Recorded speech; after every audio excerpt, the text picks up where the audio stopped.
दोस्तों, हमें मालूम है कि जम्मू कश्मीर में महराज मलिक का केस इस वक्त का ट्रेंडिंग केस है। मेरे साथ बातचीत करने के लिए अन्ना दुरानी जी हैं, जो जम्मू हाई कोर्ट के एक एडवोकेट हैं। इस कन्वर्सेशन में हम बातचीत करेंगे कि महराज मलिक पे पीएसए लगना कितना सही था, कितना गलत था, और वो क्यों ऐसा मानते हैं, अगर वो सही है या गलत है। अन्ना जी, मैं शुरुआत तो ये करूँगा कि महराज मलिक पे जो पीएसए लगना था, मैंने आपकी वीडियोस देखी हैं, आपने कहा है कि पीएसए लगना गलत है जी। पहले तो इस चीज़ को मुझे बताओ कि पीएसए लगना क्यों गलत है। डीसी ने लगाया है, कुछ सोच समझ के लगा होगा।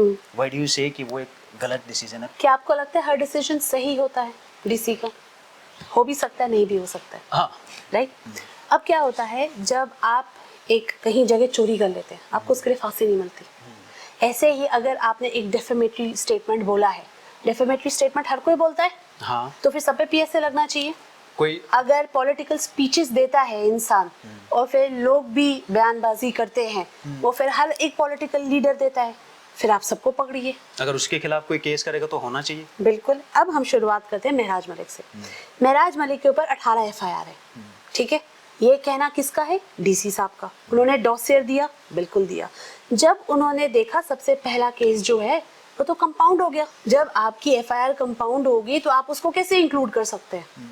ठीक है, जिसने शिकायत ही वापस ले ली, मतलब कि खत्म हो गया, एक खत्म हो गया। हाँ, जिसने एफआईआर करवाई थी उसने विड्रॉ कर लिया, उसने विड्रॉ कर लिया। उसके बाद 2018 में एमनेस्टी के तहत गवर्नमेंट ने खुद 2 एफआईआर इसके से विड्रॉ कर ली है। ठीक है। तो अब आप 2025 में उस एफआईआर का कैसे एक्सप्लेन कर सकते हैं?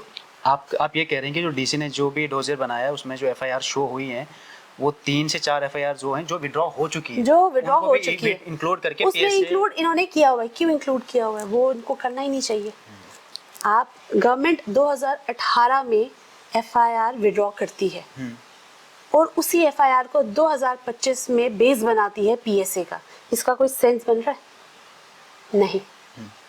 डीसी साहब को ये चीज देखनी चाहिए थी। ठीक है। और अगर आप उस डॉसियर को देखेंगे, वो इतनी जल्दबाजी में बना हुआ है कि उसमें ट्रायल को ट्रेल लिखा हुआ है। 2025 में ग्रामरली है, गूगल है, माइक्रोसॉफ्ट वर्ड अपने आप वर्ड्स ठीक कर लेता है, रेड लाइन नीचे दिखा देता है। इतनी जल्दबाजी थी आपको, या फिर आपका कंप्यूटर 1857 का था? तीसरी बात, आपने कहा महराज मलिक ने कुछ वर्ड्स बोले। डीसी साहब की फैमिली के लिए कुछ भी नहीं बोला उन्होंने। आप फिर से वीडियो देखिए। उन्होंने ये कहा है कि क्या शक्ल दिखाओगे अपनी फैमिली को, और एक एक करके नाम लिया है कि अपनी बीवी को क्या नाम दे, बीवी को क्या दे। डीसी के बाप को भेजो, डीसी के बाप को बताओ कि ये देखो यहाँ पे आके देखो तेरे बेटे ने क्या किया है, ये तो कहा है। ये गलत है। गलत है, ऑब्वियसली। ये बाप के बदले अगर वो थोड़ा सा ट्विस्ट करके ये कह देते कि ये वीडियो आप अपने फादर साहब को दिखाएं और उनसे पूछिए क्या सही है क्या गलत है। It's a choice of words. जिस तरीके से बोला वो गलत है, लेकिन गाली नहीं दी। उन्होंने कहा क्या शक्ल दिखाएगा अपने बाप को, क्या शक्ल दिखाएगा अपने बच्चों को। बीवी बच्चों के लिए कुछ नहीं बोला है। मैं आप फिर से गाली नहीं बोली है, वे ऑफ टॉकिंग थोड़ा सा डिसरिस्पेक्टफुल था, गाली नहीं दी है। फिर उसके बाद उन्होंने बोला कि मैं तेरे मुंह पे थूकता हूँ, वो अनएक्सेप्टेबल है, वो कोई एक्सेप्ट नहीं करेगा। हिज वर्ड्स, थूकता हूँ मुंह पे, वो गलत था। आप किसी के मुंह पे थूक नहीं सकते, किसी का कोई लेवल नहीं है कि कोई किसी के मुंह में थूक सके। फिर उसके बाद उन्होंने जो बुरहान वानी का नाम लिया है, लश्कर का नाम लिया है।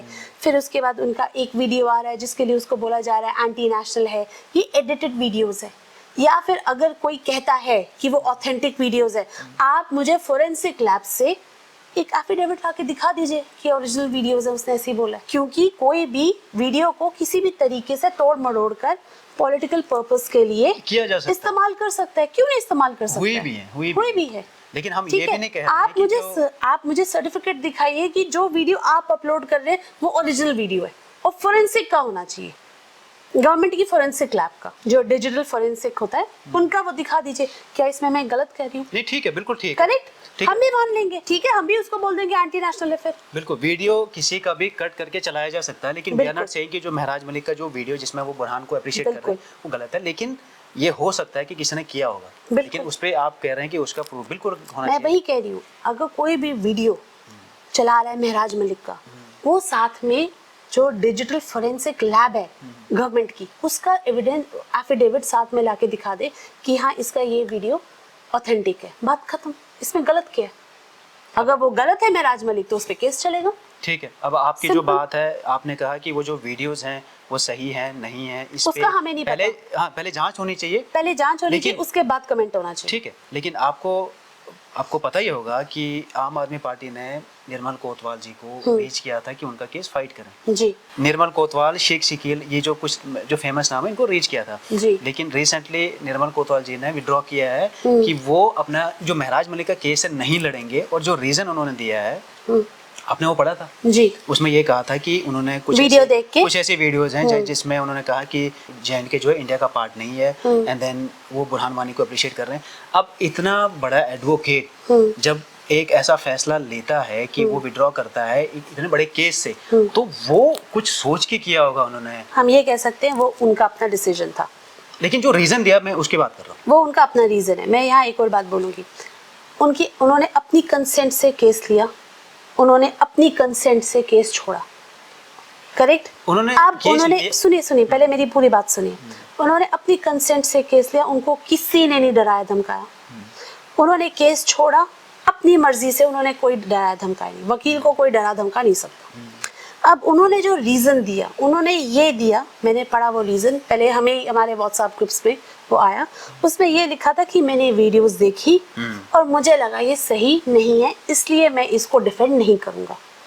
ये उनका सोचना है, उनको लगा वीडियोस के हिसाब से जो एंटी नेशनल बातें बोली हैं, हम नेशनलिस्ट हैं, हम इसको सपोर्ट नहीं करते हैं, जो कि बिल्कुल सही है। बिल्कुल ही इज एब्सोल्युटली राइट। लेकिन मेरा सवाल ये है, एक वीडियो की वैलिडिटी वो क्यों नहीं देखी? उन्होंने की होगी ना, तभी तो उन्होंने डिसीजन लिया। वो अब मुझे नहीं पता उन्होंने वैलिडिटी देखी कि नहीं देखी, क्योंकि अगर हमें कोई एविडेंस देना होता है, ऑडियो या वीडियो, हम साथ में एफिडेविट देते हैं। अगर ये रीजन है निर्मल कोतवाल सर का, मैं उनकी बहुत इज्जत करती हूँ, अगर ये उनका ये रीजन था कि मैंने इसलिए छोड़ा क्योंकि जो वीडियोस उन्होंने देखे उसकी ऑथेंटिसिटी उन्होंने चेक नहीं की, तो वो थोड़ा सा कहीं ना कहीं मुझे लगता है गलत है, मुझे लगता है वो गलत है, वो रीजन सही नहीं था। हाँ, और इसमें एक और बात मैं बोल देती हूँ, अगर किसी को लगता है कि भाई निर्मल कोतवाल सर को ऑथेंटिसिटी चेक करनी चाहिए, उसके बाद फिर से केस लेना चाहिए, तो हाँ वो उनके साथ जाके प्लीड कर ले, हो सकता है वो ऑथेंटिसिटी के बेसिस पे फिर कर ले, उनकी अपनी मर्जी।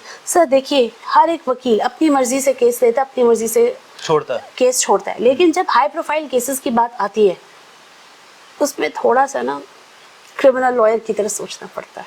सो आपके हिसाब से जो आम आदमी पार्टी ने जिन एडवोकेट्स को रीच किया है, I think they should reach out Mohammad Aslam Ghani or PN Raina sir. Why? Because they eat PSA cases like breakfast. अगर मेरे पास कोई PSA केस आया होता, if I was a political reader, I would have reached out Mohammad Aslam Ghani sir और PN Raina sir. और अगर मुझसे कोई पूछेगा कि PSA केसेस किसके पास देना चाहिए, I'll take 3 names: Mohammad Aslam Ghani sir, PN Raina sir and Anna Durrani. Okay, so आपके हिसाब से अभी महराज मलिक को निकलने में कितना टाइम लग सकता है? देखिए सर, ऐसा होता है 8 सितंबर को उन पे डिटेंशन स्लैप किया गया, ठीक है। 12 दिन में, यानी 19 या 20, आज 20 है, आज गवर्नमेंट को बताना पड़ेगा कि वो डिटेंशन ऑर्डर कंफर्म्ड है कि नहीं है। अगर वो कंफर्म नहीं करती है तो Mehraj Malik will be released automatically, PSA खत्म। यस, ठीक है। लेकिन जैसे वो बाहर आते हैं उन पे दोबारा डिटेंशन ऑर्डर स्लैप कर सकते हैं the moment he steps out, क्योंकि यहाँ काफी बार हुआ है, अगर आप एक यूएपीए केस में फंसे हैं, करेक्ट, आप बरी हो गए, बाइज्जत बरी हो गए, जैसे ही आप कोर्ट के मेन गेट तक आए आपको एजेंसीज उठा के ले गई और पीएसए स्लैप कर दिया फिर से दोबारा। यस, तो इसमें कोई एक लिमिट नहीं होती है। आपका एक पीएसए खत्म हो गया, जैसे ही आप जेल से बाहर आए वो बाहर गाड़ी लेके खड़े होंगे, आप पे ये दूसरा पीएसए केस है। सो आपको लगता है कि केस इतना इजी नहीं है निकलना? मुझे नहीं लगता इजी है कि नहीं है, मुझे ये लगता है the petition should be filed ASAP, जल्दी से जल्दी उसको क्वॉश करने के लिए। क्योंकि अगर आप देखेंगे, Jammu Kashmir is not the only area जहाँ PSA है। अगर हमारे यहाँ पब्लिक सेफ्टी एक्ट है तो prevention of anti social activities act, इसको डिटेन किया जाता है, उसमें भी डिटेंशन ऑर्डर होता है, उसको कहते हैं पासा। That is in Rajasthan, that is in Kerala, that is in Gujarat, that is in Puducherry. Gujarat honourable high court ने एक 12 पॉइंट गाइडलाइन निकाली थी, may be this might help in the case also. 12 point guideline निकाली थी कि अगर आप किसी को डिटेन कर रहे हो तो किस बेसिस पे आप उसको डिटेन करोगे। ऐसे नहीं कि किसी को भी कभी भी उठा के आप डिटेन कर लोगे, 2 FIR पे डिटेन कर लोगे या कुछ भी कर लोगे, नहीं। This is not Uttar Pradesh gangsters act. उसमें एक FIR के भी बेसिस पे आप किसी को उठा सकते हैं। This is not Uttar Pradesh gangsters act. वो सिर्फ यूपी में है गैंगस्टर। वो सिर्फ यूपी में, तभी मैंने बोला उत्तर प्रदेश गैंगस्टर्स एक्ट। जो ये पासा है, this is in Gujarat, this is in Kerala, this is in Maharashtra, this is in Puducherry also. तो ये थोड़ा सा अगर ये डिटेल में स्टडी करेंगे, this might help them out. और जैसे जजमेंट्स है, हमारी सुप्रीम कोर्ट की जजमेंट्स है, हमारी हाई कोर्ट की जजमेंट्स है, तो वो तो आप इस्तेमाल कर ही सकते हैं ना। आई एम श्योर टीम को पता ही होगा। लेकिन जो सबसे इम्पोर्टेंट बात है वो ये है कि आपको ये क्वॉश करना ही पड़ेगा। अगर आप वेट कर रहे हैं कि डिटेंशन ऑर्डर कंफर्म होगा या रिवोक होगा, उससे कोई फ़र्क नहीं पड़ता, क्योंकि अगर ऑटोमेटिकली रिवोक हो गया, ही कम्स आउट, आधे रास्ते में पकड़ के फिर से कर देंगे we have slapped a new PSA detention order, और उस पर कोई मना ही नहीं है। अच्छा, एक और चीज़ सामने आ रही है कि अगर DC साहब ने लगाया, उनको नहीं लगाना चाहिए था, डिवकॉम साहब को लगाना चाहिए था, तो ये जो इरेगुलरिटीज़ है ये PSA में मायने नहीं रखती। तो जो जैसे हुआ वैसे सही है, उन्होंने किया है तभी स्लैप किया है। ओह अच्छा। ये इरेगुलरिटीज़ मायने नहीं रखती, क्योंकि अगर आप PSA एक्ट पढ़ेंगे उसमें स्पेसिफिकली लिखा हुआ है कि जो छोटी मोटी इरेगुलरिटीज़ है इससे कोई फ़र्क नहीं पड़ता। तभी ये जो ड्रैकोनियन लॉ है, इट्स वेरी डेंजरस, क्योंकि आप किसी को भी अननेसेसरली अगर डिटेन कर लेते हैं, तो अगर वो वकील नहीं है, वो अपने आप को कैसे रखेगा? अगर आप डिटेन कर रहे हो तो आपके पास कोई प्रूफ तो होगा, इतना ऐसा नहीं हो तो सकता। दिखा दीजिए ना प्रूफ, किसने मना किया? अभी चलेगा ना? 18 FIR देखिए, जब PSA लगता है, ठीक है, जो पिटीशन क्वॉश होती है वो होती है, क्वॉश होती है, नहीं होती है, वो होती है हाई कोर्ट में। लेकिन महराज मलिक साहब will not go to high court. Mehraj Malik साहब को जिस ट्रिब्यूनल के सामने जाना है वो अलग होता है। He will not be presented before high court, he will be presented before tribunal. उनके पास जाना है, उसके सामने अपना केस प्लीड करना है। इनको यहाँ कोई भी वकील नहीं मिलेगा। You cannot be given a legal council. There are 4 to 5 acts in India जिसके तहत आपको वकील नहीं मिलता है। आपको अपना कर जो केस होता है वो खुद ही बता रही हूँ मैं। PSA, NSA, एक होता है ब्लैक मार्केटिंग वाला एक्ट, और एक होता है जो फॉरेन एक्सचेंज और करेंसी का है। इन 4 के तहत अगर आप डिटेन हो गए, आप वकील से मिल भी नहीं सकते। आपके ट्रिब्यूनल के सामने अपना minimum 3 months, it can extend up to 2 years depending. तो इसमें आपको लीगल काउंसिल नहीं मिलता है। तो अगर आपने लॉ की पढ़ाई की है तो आप बच जाएंगे। अगर आपने लॉ की पढ़ाई नहीं की है और आप में कॉमन सेंस है तो भी शायद आप बच जाएं। तो अगर दोनों ही नहीं है, then you are gone case. मैं अब ये जानना चाहता हूँ कि जब आपने कहा कि जो PSA लगा वो गलत है, हाँ बिल्कुल गलत है। एज एन एडवोकेट आप ये मान रहे हैं कि गलत है, कल को PSA हटता है, ठीक है, डू यू थिंक कि जो जिसने फिर PSA लगाया है, वो DC की मर्जी से हुआ है, जो भी लोग इन्वॉल्व हैं, उन पे कोई एक्शन नहीं होगा, क्योंकि PSA में ये भी लिखा हुआ है कि जिसने लगाया है उस पर कोई एक्शन नहीं ले सकते। ऐसा नहीं हो सकता। That is, it is called a draconian law. That is, I want everybody, मुझे जहाँ तक लगता है शायद अब काफ़ी लोग इससे नाराज़ भी होंगे। हमारे जम्मू कश्मीर की बदकिस्मती पता है क्या है? हम लोग पढ़ते नहीं हैं। हम लोग सुनी सुनाई बातें जो होती है वो अपने दिमाग में बिठा लेते हैं। मैं कहती हूँ indiacode.nic.in, सारे एक्ट्स आपके सामने, PSA आपके सामने, आप निकालिए, उसको पढ़िए। हर कोई पढ़े, चाहे छोटा बच्चा क्यों ना हो, पढ़िए, आप काम ही आएगा। आपका जो पुराना IPC है, CRPC, उसको पढ़िए। एक्सप्लेन कुछ आपको चाहिए, everything is available on Google. हाँ, इंस्टाग्राम लॉ मत पढ़िए, क्योंकि जैसे व्हाट्सएप यूनिवर्सिटी चल रही है, इंस्टाग्राम लॉ मत पढ़िए बस। बाकी आपको कुछ भी है, यहाँ लीगल एड है, यहाँ यूनिवर्सिटी है, बच्चे हैं, जजेस हैं, एडवोकेट्स हैं, आप बात कीजिए। ये अवेयरनेस क्यों नहीं है? हमारी ज़िंदगी सिर्फ महदूद होके रह गई है। कहाँ? सुबह काम पे गए, शाम को आए, थोड़ा सा टशन दिखाया, रात को घूमे, सोशल मीडिया चलाया, ट्विटर पे 10 गालियां दी, that's it. Are we discussing politics? No. Are we discussing what is good for us? जो कि सबसे ज्यादा डिस्कस होना चाहिए, जो भी होना चाहिए। सड़कों की यहाँ कोई बात नहीं करता, स्ट्रीट लाइट्स की यहाँ कोई बात नहीं करता, आपके हक और हुकूक की यहाँ कोई बात नहीं करता। एक होता है अब्राहम मास्लो ट्रायंगल, पिरामिड कहते हैं, अब्राहम मास्लोस पिरामिड। उसने कहा है कि सबसे नीचे जो सबसे इम्पोर्टेंट है वो है खाना, पीना, मकान, सोशल सिक्योरिटी।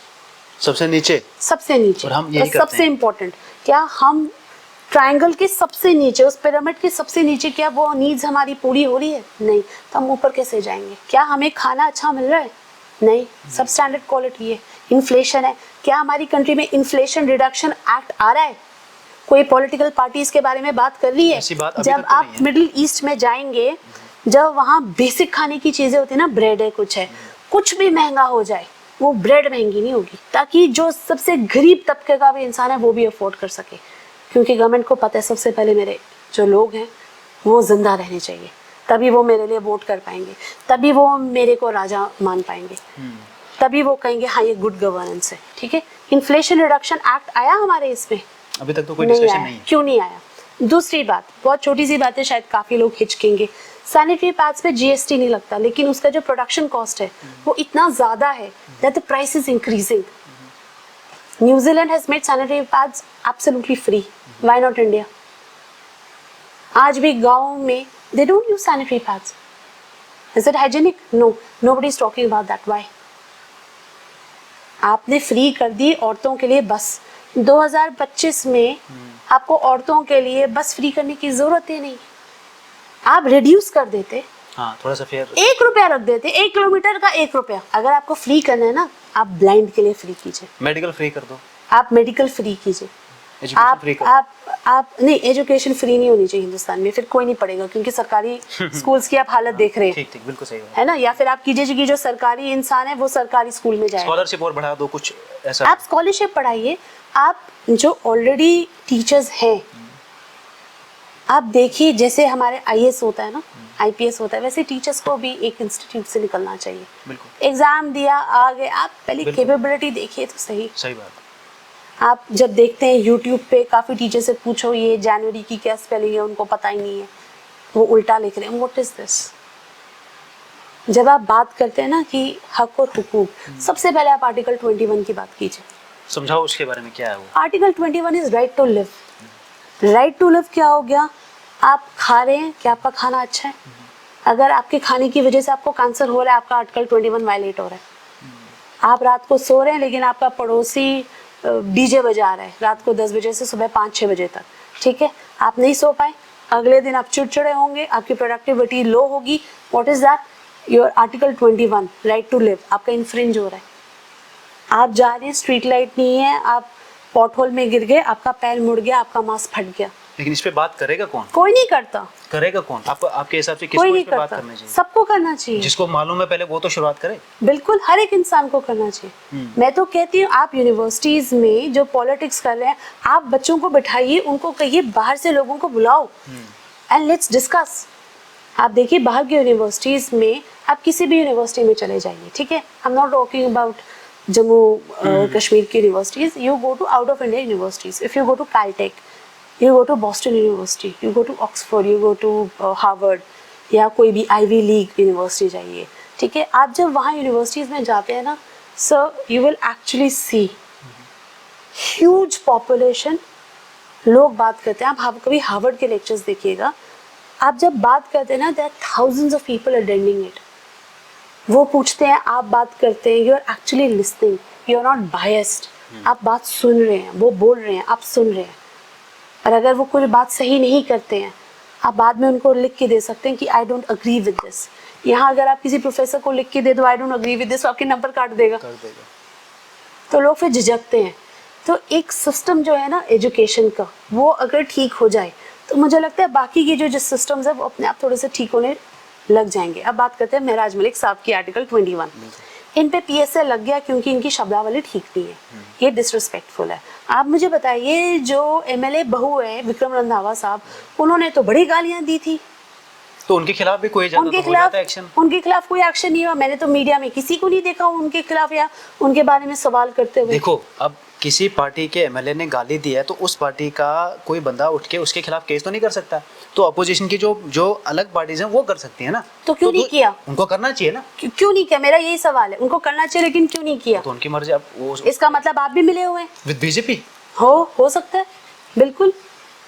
अगर आपको लड़ना है तो आप फुल फ्रंट पे उतर के लड़िए।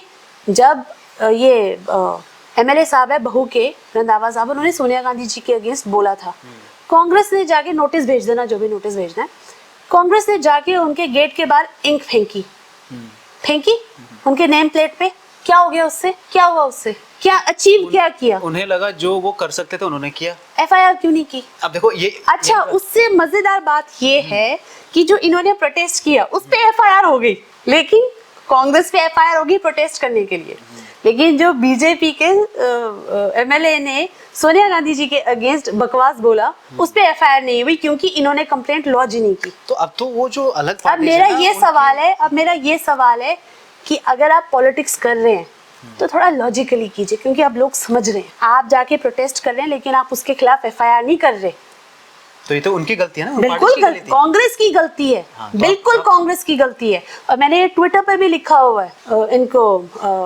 उदय सर को, उदय भानुचप सर को मैंने लिखा हुआ है। मैंने कहा कैन यू आंसर दिस, क्योंकि आप जो प्रोटेस्ट कर रहे हैं, आप जो भी कर रहे हैं, आपकी नंबर ऑफ एफआईआर बढ़ती जा रही है।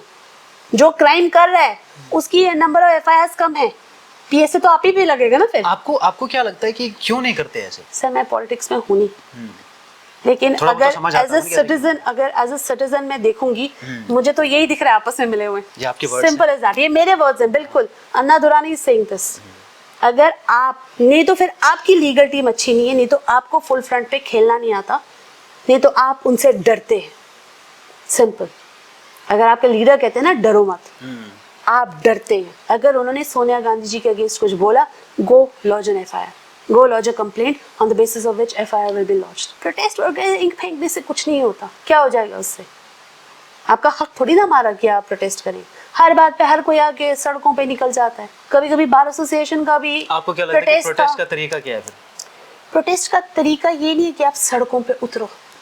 प्रोटेस्ट का तरीका है जिसने गलत किया है उसके खिलाफ लोगों को सबसे पहले जागरूक करो कि इसने गलत किया है। अगर कांग्रेस जाके प्रॉपर एक मीटिंग रखता हरि सिंह पार्क में, आपने देखा महाराजा हरि सिंह पार्क, हाँ करेक्ट, अगर वहां रखते हैं, पूरी एक मीटिंग रखता, everybody is invited, you come discuss about women safety, you please come and discuss with Congress about respect for women. कितने लोग आते, कितने लोगों को समझ आता? अगर समझाते तो लोग आते तो क्यों नहीं समझाया? प्रोटेस्ट वो होता है जहां जागरूकता फैले। इंक फेंक दी, 10 वो जला दिए, उससे क्या हो गया? उल्टा आप पे एफआईआर हो गई। अब नंबर ऑफ एफआईआर इन लोगों पे बढ़ती जा रही है, पीएसए किस पे लगेगा? जिन पे FIR exactly. So as an advocate, MLA बहूज ने जो बोला था, बहुत ही गंदी गंदी गालियां, उन्होंने बच्चों को भी गालियां दी थी। इसके बच्चे भी भूखे मरेंगे, ये भी मरेंगे, डीएमओ को, राइट? अब जो डीएम है वो पार्टी का इंसान नहीं है, वो सरकारी है, तो उसके जो एमएलए बहू है उन पे क्यों नहीं एफआईआर? उस ऑफिसर पे है ना, अगर एमपी साहब ने माफ कर दिया, वो पार्टी का अपना मसला है। जो सरकारी पे किया, सरकार को तो देखना चाहिए था, उन्होंने नहीं देखा। उन्होंने असेंबली में गालियां दी, माँ बहन की गालियां दी। आई पर्सनली थिंक, आप कहते हैं कि बेटी बचाओ बेटी पढ़ाओ, सबसे ज्यादा तो बेटी और माँ की गालियां आप इस्तेमाल करते हैं पूरी दुनिया में, सिर्फ हिंदुस्तान में नहीं, पूरी दुनिया में।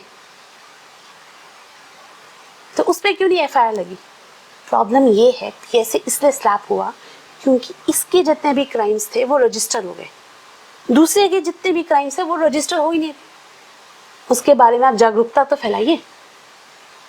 हर एक एमएलए को अपना एफिडेविट देना पड़ता है इलेक्शन के पहले कि मैंने इतने, मेरे अगेंस्ट इतने एफआईआर है, मैं कन्विक्ट हुआ हूँ, एक्विट हुआ है। कितने लोग पढ़ते हैं वो?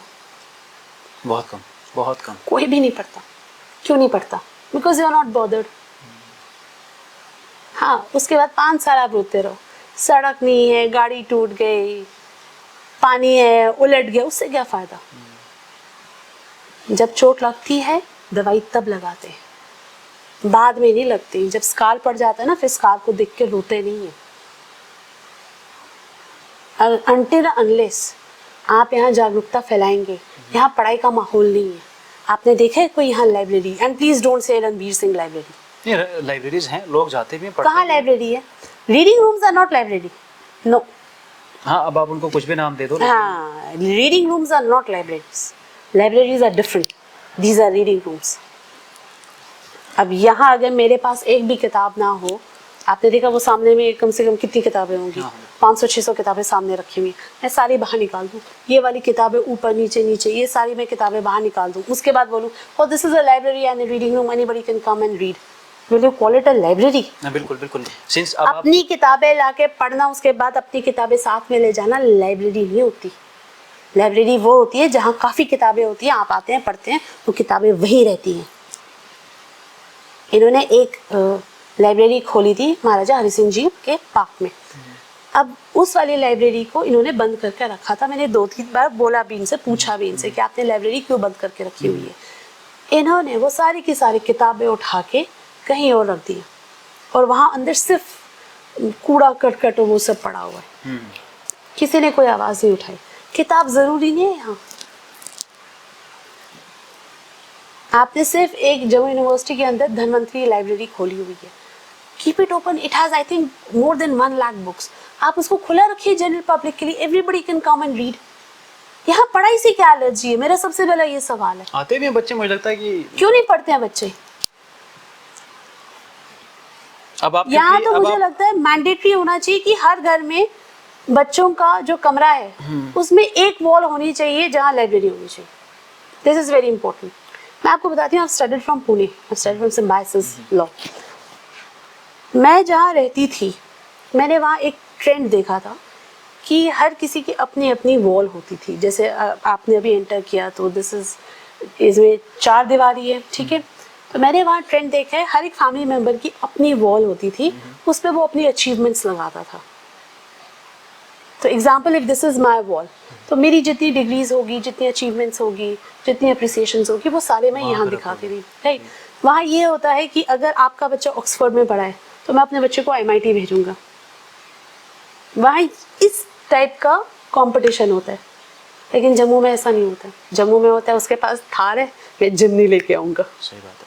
You understand? बहुत सारी चीजें चेंज करने की जरूरत है, स्पेशली जम्मू कश्मीर में। स्पेशली सर, सिर्फ मैं चाहती हूँ कि यहाँ किताबों का कल्चर शुरू होना चाहिए। एंड आई वांट एवरी बच्चा, हर एक बच्चा किताब उठाए, एक दिन का एक पन्ना पढ़े, मेहरबानी होगी। किससे related? Everything, whatever you want to read. सबसे इम्पोर्टेंट आपको सबसे पहले उठा के लॉ का पढ़ना है, आपके हक और हुकूक क्या, व्हाट इज आर्टिकल 21, कॉन्स्टिट्यूशन क्या होता है, आज़ादी हमको कैसे मिली। आपने यहाँ एक भी म्यूजियम देखा है जो डेडिकेटेड है फ्रीडम फाइटर्स के लिए? कोई ऐसा होना चाहिए। बिल्कुल होना चाहिए। क्यों नहीं है? जो कला केंद्र था वो पहले प्लानिटेरियम बनने वाला था, लेकिन नहीं है। हमारे बच्चे डिजर्व नहीं करते कि एक प्लानिटेरियम हो। किताब में आपने पढ़ लिया, लेकिन जब आप प्लानिटेरियम जाएंगे आप देखेंगे, क्या कहते हैं, a picture is worth 1000 words, क्या उसके दिमाग में नहीं रह जाएगा? एक साइंस म्यूजियम होना चाहिए, बच्चे जाएं देखें। हर एक बच्चे के पास अपना एक छोटा बाइनोकुलर होता है कार्सन का, वो लाए देखे। एक छोटा टेलीस्कोप होता है कार्सन का, ठीक है, वो लाए देखे, रिसर्च करे। एक ट्रिप हो बच्चों की गवर्नमेंट की तरफ से, स्कूल की तरफ से, कि लद्दाख में जो ऑब्जर्वेटरी है, ज़रा बच्चों को दिखा के लाते हैं। They will learn potentially 1000 things. Am I right और रॉन्ग? बिल्कुल यू आर राइट। अगर आपको लगता है कि गवर्नमेंट को लगता है, चाहे वो LG हो, चाहे वो CM हो, कोई भी हो, मुझे कोई फ़र्क नहीं पड़ता। आजकल तो ये चल रहा है कि if you can not win you confuse them. ये एक इटालियन स्ट्रैटेजी थी, रोमन स्ट्रैटेजी थी वॉर की। अगर आप सामने वाले से जीत नहीं सकते, आप उनको कन्फ्यूज़ कर दीजिए। आजकल तो वही चल रहा है। LG सेज मेरे पास कोई डिपार्टमेंट नहीं है, मेरे पास सिर्फ पुलिस है। देन CM सेज मेरे पास कुछ नहीं है, वो तो LG साहब के पास है। तो आप क्या करेंगे? एक से वहाँ भागेंगे, यहाँ से यहाँ भागेंगे, आप और कुछ तो कर नहीं सकते।